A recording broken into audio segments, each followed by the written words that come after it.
जय सदगुरु ब्रह्मा महाराज की जय। अमलांबा श्री मुनिघंटकोट सुभद्रम सद्गुरु ब्रह्मा महाराज नमः।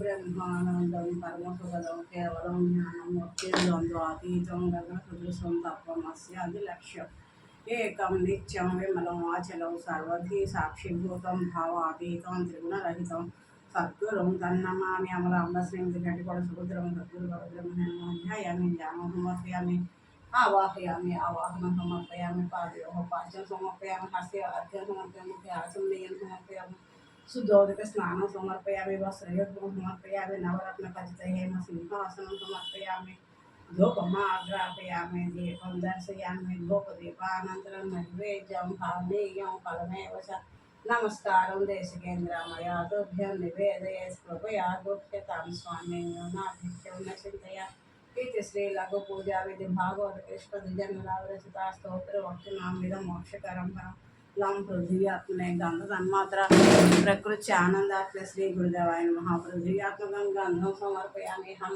आकाशात्मने शब्द तन्मात्रा प्रकृति आनंदात्मने श्री गुरुदेवाय नमः। आकाशात्मकं पुष्पं समर्पयामि यं वायुयात्मने स्पर्श तन्मात्रा प्रकृति आनंदात्मने श्री गुरुदेवाय वायुयात्मकं धूपमाग्रापयामि रं तेजात्मने लोक तन्मात्रा प्रकृति आनंदात्मने श्री गुरुदेवाय प्रजात्मकं दीपं दर्शयामि वं अभात्मने रस तन्मात्रा प्रकृति आनंदात्म श्री महाभात्मकं नैवेद्यं समर्पयामि स्वं सर्वात्मने सर्वतन्मात्रा प्रकृति आनंदात्म श्री सर्वात्मकं सर्वोपचार पूजां समर्पयामि। దండము సద్గురుదేవ దండము వేదాంత సార దయ గుణశీల దండము గురు ఓం నిరసన దండము గురు రాజపాహి దండము తండ్రి దండమాఖండ దండము తండ్రి దండము గురుదేవా నిండారా కృపా చూడు ఎండమావుల రీతి నుండి బ్రహ్మాండ ఉండదని సెలవిస్తిరి నేనుండ చూడగలేని దాయన్ బహుదండి దనియడి సద్గురార్యాలుండ చూపిన కన్న తండ్రి దండము తండ్రి దండమాఖండ దండము తండ్రి శ్రీ గురుదేవుని మదిలో మరువక జపించుచుంటి మార్గము కొరకై భారము మీదయ్యున్నది నేరములెంచక నన్ను మీలో జర్చుమురా ధరణిలో మీ కన్నా దాతాలెవరురా పరమా పావనుడవు పరమార్థదారివి శరణన్న వారిని కరుణించే దొరవాణి మరి స్థితింపుచుంటిని మరల జన్మము బాపు కొరకై వరప్రసాదము నీవేని నా తనువు తీర ధ్యానించదా నీలో జర్చుమురా ధరణిలో మీ కన్నా దాతాలెవ్వరురా। జై సద్గురు బ్రహ్మ మహారాజ్ की जय। अमलांबा श्रीमती घंटकोट सुभद्रम सद्गुरु परब्रह्मणे नमः। जय गुरुदेवा। దండము సద్గురుదేవ దండము వేదాంత సార దయ గుణశీల దండము గురు ఓం నిరసన దండము గురు రాజపాహి దండము తండ్రి। జయ గురుదేవ। అందార్థం భాగవత కృష్ణదేశుల ప్రభు వారు రాసిన వేదాంత శుద్ధ నిర్గుణ తత్వ కందార్థములండి। ఎరక లక్షణం 50వ కందపద్యం భావార్థ సహితం శ్రీ నేమాని రమణ గారు రాసింది। జై సద్గురు బ్రహ్మ మహారాజ్ की जय। విను మోననాభిత బుట్టిన మీదట సృజన చేయు దినము హరించున్ ఘనమగు పట శతకోట్లను తన లోపలి దారమునను తానట్టే చనును అట్లనే ఎరుక తాబుట్టి కనును పనిభూని బ్రహ్మాండ బాండానంత మూలను క్షణము లోపల ద్రుంచి కనరాక వేవేగా తానట్టే చనును అట్లనే ఎరుక తాబొట్టి కనును। ఓ శిష్య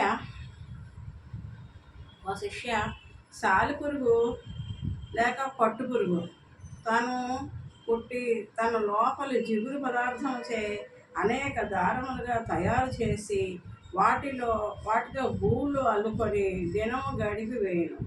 చివరకు ఆ గూటితో సహా తాను లేకపోను. అట్లని ఎరుక ఒక్కటి ఏర్పడి అనేక విధములైన జగత్తును తానే తయారు చేసుకొని చివరకు ఒక్క క్షణంలో బ్రహ్మాండమును నశింపజేసి తాను కూడా లేకపోను. అనగా చివరికి అన్నీ తన నుండే ఏర్పడుచున్నవి తిరిగి అన్నిటినీ తన యందే లయింపజేసుకొని తానే లేకపోతున్నది. సృష్టి రహస్యం అంతేనండి. శోకామయత బహుశ్యాం ప్రజాయతే. శృతివాక్యం శోకామయత బహుశ్యాం ప్రజాయతే అని శృతి వాక్యాన్ని అనుసరించి శృతి వచనానుసారంగా ఆ పరబ్రహ్మమైన ఎరుక ఒంటరిగా ఉండలేక తాను అనేకం కావాలి. ఏకం అనేకం భవతి సంకల్పంతో అన్నీ జరుగుతాయండి. ఏకం అనేకం భవతి అని కోరిక కల్పించుకొని తానే వెంటనే చిత్ర విచిత్రములతో కూడిన జగత్తు పిండాన బ్రహ్మాండములుగా తయారైనది. తిరిగి దాని యొక్క సుషుప్తి అవస్థలో ఈ సమస్త జగత్తును తన యందే లీనం చేసుకొని చివరకు తాను ఎలా లేక వచ్చినదో అలాగే లేకపోవచ్చును. తల్లిదండ్రులు జీవేశులు ఇలవ్యోమలే లేను మేను లెరుక మరుపులను కలమేల్కలు శుక్లాశ్రంబులు నీరాన్నములు ప్రకృతి పురుషుడు ఆల్మగడు గానై ఎరుకాకెరుకే కానాబడు తెలిసి బయలున్నది తెలిసి ఈ తెలివి చేతానే పట్టి తీసివేయము ప్రకృతి పురుషుడాల్మగడు తానై ఎరుకే కానబడును. తల్లిదండ్రులు జీవేశులు భూమి ఆకాశము నీరు అన్నము ప్రకృతి పురుషుడు ఆలు మగడు నేను మేను ఎరుక మరుపు కళ మేల్క శుక్ల శ్రోణితములు ఈ విధముగా ఎరికే ఒకదానికి మరొకటి భిన్న రూపముగా ఎరికే అయినది. అనగా ఎరికే ఇట్టి ద్వంద్వ రూపముగా అయినది కనుక ఎరుక ఏకరూపమైనదిగా కాదు. ద్వంద్వరూపమైంది కానీ ఏకరూపమైనది కాదు. ఎరుక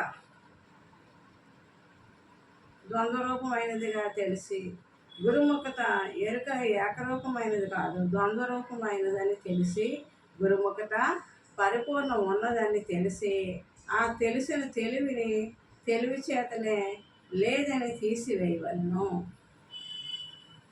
ఏకరూపమై అంతా నిండి ఉన్న బ్రహ్మస్వరూపాన్ని ఈ ఎరుక ఉండగానే ఎరుకతోటే తెలుసుకొని ఆ ఏకస్థితి కలిగి ఉండాలి. ఈ భిన్నాభిన్నములుగా ఉన్న ఈ ఎరుక శాశ్వతం కాదు. ఇది మాయ కల్పితం.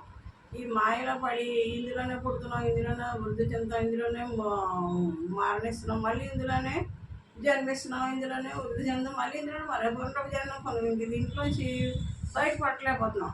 శ్లాష్మంలో పడ్డ ఏగ అది శ్లాష్మాన్ని దాటి బయటికి వెళ్ళాలని ఎంతో ప్రయత్నం చేస్తుంది. అందులో బయటపడలేకపోతూ ఉంటుంది. అందులో ఆ జిగురు పదార్థాలు అలా పట్టుకుని అలా ఎంత ప్రయత్నం చేస్తుంది బయటపడలేకపోతుంది. అలాగే మనం ఈ మాయా జగత్తులోంచి మనం బయటపడలేకపోతున్నాం. ఈ మాయ ఎరుక దీన్ని దాటితే జన్మరణాలు లేవు, సుఖ దుఃఖాలు లేవు, ద్వంద్వరహితం ఆయన తెలుసుకొని ద్వంద్వాలతో కూడిన ఎరుకని విడిచి ఉండాలి. తల్లిదండ్రులు జీవుడు ఈశ్వరుడు భూమి ఆకాశం నీరు అన్నము ప్రకృతి పురుషుడు ఆలు మగడు నేను మేను ఎరుక మరుపు కళ మేల్క శుక్ల శోణితములు ఈ విధముగా ఎరికే ఒకదానికి ఒకటి భిన్నముగా ఎరికే అయ్యింది. అన్నీ ఎరికే ఒకదానికి ఒకటి వ్యతిరేకంగా భిన్నంగా కనిపిస్తుంది. అంతట్లో ఉన్నది ఎరుక ఒకటే. అనగా ఎరికే ఇట్టి ద్వంద్వ రూపమును కలిగి ఉంది కనుక ఈ ఎరుక ఏకరూపమైనది కాదు. ఏకరూపమైంది బ్రహ్మం అంతా తానే ఉన్నది. అది కాదు ఈ ఎరుక. ద్వంద్వరూపమైనదని తెలిసి గురుముఖత పరిపూర్ణం ఉన్నదని తెలిసి ఆ తెలిసిన తెలివి చేతనే లేదని తీసివేయగలను. ఎంత సులువుగా చెప్పారండి. ఉన్నదాన్ని తెలుసుకుని ఉన్నది ఇదే, దీన్ని తెలుసుకుని ఏకరూపమే అంతా నిండి ఉన్నది ఇదే, దీన్ని తెలుసుకుని ఈ తెలుసుకున్న తెలివితోటి ఈ తెలివిని తీసివేయమన్నారు. అంటే అహం రహితమైన స్థితిలో ఉండమన్నారు. అంతే, పరిపూర్ణంగా తక్షణం అక్కడే పరిపూర్ణ స్థితి. ఈ ఎరుకను వదిలి చూస్తే పరిపూర్ణమే స్వతసిద్ధం. భూమధ్య స్థానం అందున్న తెలివి ఎరిగి ఎరుక. భూమధ్య స్థానం అంటే ఇదండి. ఇక్కడ దృష్టి పెట్టి ధ్యానం చేస్తారు, అది ఎరుకే. భూమధ్య స్థానం అందున్న తెలివి ఎరిగే ఎరుక. సహస్రారం అందున్న తెలివి ఎరిగే లక్షణం లేనిది. ఈ సహస్రారంలో కూడా తెలివి ఉంది, ఇది ఎరిగే లక్షణం లేదు.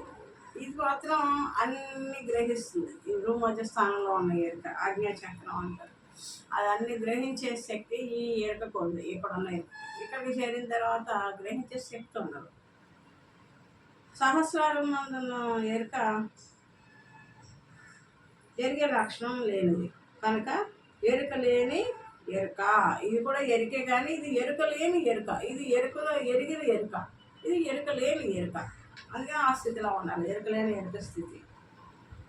అనగా ఎరికే సహస్రారం ఉన్నప్పుడు స్వస్థానంలో గుర్తించే లక్షణం లేక నిర్గుణ స్వరూపముగా ఉన్నది. ఈ స్వస్థానంలో ఉన్నప్పుడు గ్రహించే లక్షణం లేదు దాన్ని. ఈ గ్రహించే లక్షణం ఎక్కడుంది? ఒక స్టెప్ జాలువారి కిందకు వచ్చాక ఆజ్ఞాచక్రంలో ఉన్నప్పుడు అంత గ్రహిస్తాడు. విశ్వడు వేదస్థానంలో ఉండి అంత గ్రహించలేదు జాగ్రత్త అవస్థలో. ఆ గ్రహించే లక్షణం ఈ కింద స్థాయి నుంచే ఉంది, ఈ పై స్థాయిలో లేదు. ఇది ఎరికే కానీ శుద్ధ ఎరుక. అది ఎరుక లేని ఎరుక, ఎరిగే లక్షణం లేనిది కనుక ఎరుక లేని ఎరుక. అనగా ఎరికే సహస్రారం అందున్నప్పుడు స్వస్థానంలో గుర్తించే లక్షణం లేక నిర్గుణ స్వరూపంగా ఉంది. భూమధ్య స్థానముపై ఎరుక బుద్ధి యందు ప్రబలితమై